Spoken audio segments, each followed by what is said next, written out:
Hadirin sidang Jum'ah undangan Allah, ikhwan billah rahimakumullah. Walaupun kepala kita berbeda, jasad kita berbeda, kita lahir dari rahim yang berbeda, namun setiap kita sama merasakan terangnya siang, setiap kita sama merasakan gelapnya malam. Setiap kita sama memiliki perasaan yang sama, senang dan bahagia apabila kita dipuji dan dihargai, menderita dan merasa terhina kalau kita dicaci dan dimaki. Apakah kita orang kaya atau orang tak punya, orang desa ataupun orang kota, orang awam ataupun orang pandai, setiap kita perasaannya sama. Itulah kehidupan. Namun dalam kehidupan ada kalanya orang yang tadinya baik kepada kita berkurang kebaikannya. Ada kalanya orang yang tadinya dekat dengan kita menjauh dari kehidupan kita. Ada kalanya benda yang tadinya milik kita sekarang entah kemana, entah di mana. Ada kalanya fisik yang sangat kita cintai diuji kesehatannya oleh Allah Subhanahu wa ta'ala. Mata berkurang penglihatannya, telinga berkurang pendengarannya, tubuh berkurang kemampuannya. Hadirin yang dimuliakan Allah, kondisi apapun bagi mereka orang-orang yang beriman tidak membuat mereka resah, tidak membuat mereka gelisah. Kondisi apapun, hidupnya tetap aman, hidupnya tetap nyaman. Inilah pentingnya iman dalam kehidupan kita. Suatu hari Rasulullah Muhammad SAW berjumpa dengan para sahabat. Yang pertama kali ditanyakan oleh Rasul adalah, kaifa asbahtum fi hadal yaum? Wahai sahabat-sahabatku, bagaimana kabar pagi hari ini? Bagaimana kabar keadaan pagi hari ini? Para sahabat menjawab, asbahna mu'minina billah. Ya Rasulullah, pagi hari ini kami semua dalam keadaan beriman kepada Allah. Rasul tersenyum mendengar jawaban para sahabat. Kemudian Rasulullah bertanya, wa ma alamatul iman? Apakah tanda-tanda keimanan itu? Rasul bertanya bukan berarti tidak tahu, tapi beliau ingin memastikan sejauh mana pemahaman para sahabat tentang keimanan. Para sahabat menjawab, nasbiru alal bala, wan narda bil qada, wa naskuru alal raha. Dalam matan lain, naskuru alal raha, wa nasbiru alal bala, wan narda bil qada.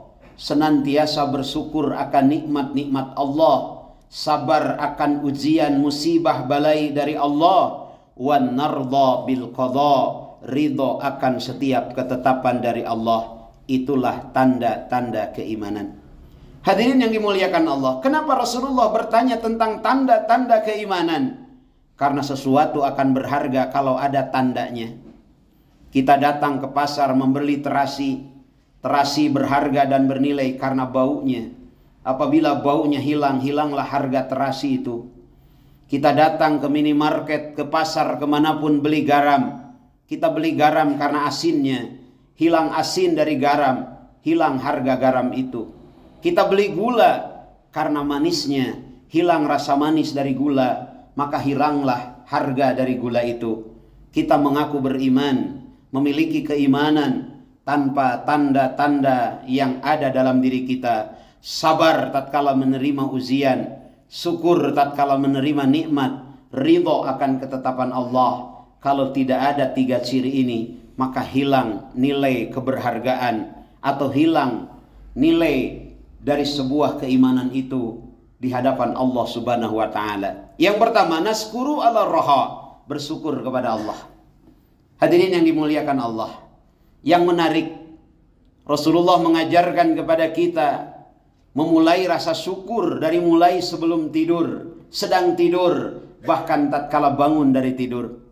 Ada satu doa yang diajarkan langsung oleh beliau tatkala kita bangun dari tidur. Doanya adalah Alhamdulillahilladzi ahyana ba'dama amatana wa ilaihin nusur.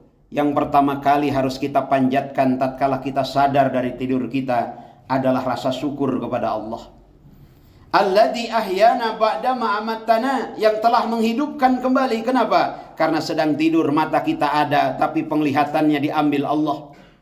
Sedang tidur telinga kita ada tapi pendengarannya diambil oleh Allah. Sedang tidur jasad kita ada tapi kemampuan merasanya diambil oleh Allah. Bangun dari tidur Allah kembalikan semua itu. Maka ucapan pertama adalah rasa syukur kepada Allah. Bukti kita iman kepada Allah. Yang kedua, kenapa harus diawali dengan doa rasa syukur kepada Allah? Karena di sekitar kita ada iblis yang senantiasa menggoda kita. Bukan hanya menggoda kita sebagai manusia biasa, para nabi, para rasul, bahkan asraful anbiya wal mursalin, pemimpin para nabi dan para rasul Muhammad pun pernah diuji oleh iblis, pernah digoda oleh iblis. Pun demikian, tatkala Nabi Allah Ibrahim alaihissalam, beliau sudah berserah diri kepada Allah, di mana saat itu beliau sangat merindukan kehadiran seorang anak. 80 tahun merindukan kehadiran seorang anak, sampai beliau nikah lagi dengan Siti Hajar. Lahirlah seorang anak Ismail alaihissalam. Baru saja terlahir, belum beberapa bulan harus terpisah. Ibrahim berada di Hebron, Siti Hajar dan Ismail berada di kota Mekah Al-Mukarramah, berdua tanpa ada kehidupan. Tatkala Nabi Ismail alaihissalam masuk usia remaja, di dalam Al-Quran digambarkan oleh Allah, falamma aslama, tatkala keduanya sudah berserah diri. Kenapa berserah diri? Karena saat itu Nabi Ibrahim bermimpi, falamma balagha ma'ahu sa'ya qala ya bunayya inni ara fil manami anni adbahuka fandur mada tara. Ismail masuk usia remaja, Ibrahim bermimpi berturut-turut sampai 3 kali. Malam ke-8 disebut dengan ayyamu tarwiyah. Malam ke-9 disebut dengan ayyamu arafah. Tarwiyah artinya keragu-raguan. Arafah artinya tahu dan paham bahwa itu adalah impian datangnya dari Allah. Nabi Allah Ibrahim yang sangat menyayangi anaknya diperintah untuk menyembelih putranya. Saat itu tatkala Ibrahim dan Ismail sudah berserah diri, Ismail menguatkan apa yang diperintahkan Allah. Qala ya abati al matu'mar. Kalau memang ini perintah Allah, kerjakan wahai ayahku. Satajiduni insyaallahu minas sabirin. Maka kita akan termasuk orang-orang yang sabar. Tatkala mereka sudah berserah diri kepada Allah, falamma aslama wa tallahu lil jabin. Pipi Nabi Ismail sudah nempel di paha Nabi Ibrahim. Pedang sudah terhunus. Di situ ujian datang. Setan berbisik kepada Ismail, wahai Ismail, kamu masih anak-anak. Kenapa kamu mau disembelih oleh bapakmu? Bapakmu saja yang sudah tua. Ismail tahu itu adalah godaan. Maka ia ambil batu, ia lempar iblis dengan berdoa kepada Allah. Bismillahi Allahu Akbar. Idhab yalai. Pergi engkau wahai iblis, wahai laknat. Diabadikan dalam proses perjalanan ibadah haji yang disebut dengan Jumratul Ula. Iblis tidak berhenti sampai di situ, datang kepada istrinya Ibrahim, yaitu Sayyidatuna Hajar. Kenapa? Karena perempuan biasanya lebih mengedepankan perasaan daripada pikiran. Iblis pun menyampaikan proposal, wahai Hajar, bukankah kamu 9 bulan mengandung? Bukankah kamu repot melahirkan? Bukankah baru lahir saja kamu terpisah dengan suamimu? Hari ini sudah berkumpul dan anakmu sudah remaja. Relakah engkau akan menyembelih anakmu? Siti Hajar menjawab dengan mengambil batu, kemudian berucap Bismillahi Allahu Akbar. Idhab yalai. Pergi wahai engkau laknat. Iblis pun dilempar oleh Siti Hajar, diabadikan dalam perjalanan ibadah haji Jumratul Wusta. Dan terakhir datang kepada Nabi Ibrahim.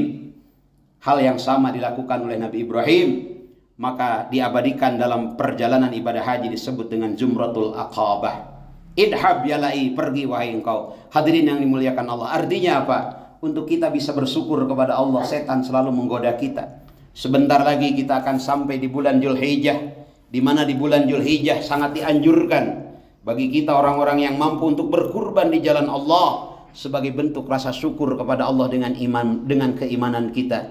Bahkan Rasulullah menyampaikan, kalau kita mampu untuk berkurban dan tidak berkurban, maka janganlah engkau mendekati musollaku. Artinya, apa artinya kita datang ke masjid? Apa artinya kita beribadah kalau kita mampu berkurban kemudian kita tidak berkurban? Untuk berkurban godaan tidak akan datang hanya kepada kita, tapi boleh jadi datang kepada anak kita. Bapak, 15 juta berkurban, 5 juta berkurban, mending beliin keperluan saya. Itu kata anak. Istri pun akan demikian. Kita pun sebagai orang tua akan demikian. 3 sudut, 3 penjuru akan datang menggoda kepada kita. Iblis melalui anak kita, melalui istri kita, melalui diri kita. Maka lawanlah dengan doa kepada Allah, dengan rasa syukur kepada Allah. Lemparlah rasa-rasa tadi yang datangnya dari iblis dengan menyebut asma Allah, dengan bermunajat kepada Allah. Buktikan rasa syukur kepada Allah, maka cinta, maka ciri iman kita ada. Yang kedua, buktikan rasa sabar kita kepada Allah, maka ciri iman itu ada. Dan yang terakhir, wan narda bil qada, ridho akan setiap ketetapan Allah, itu pun adalah ciri dari keimanan. Semoga Allah amanahkan rasa syukur kepada kita, Allah anugerahkan kemampuan sabar kepada kita, dan Allah amanahkan kemampuan untuk ridho akan setiap desain yang Allah berikan kepada kita.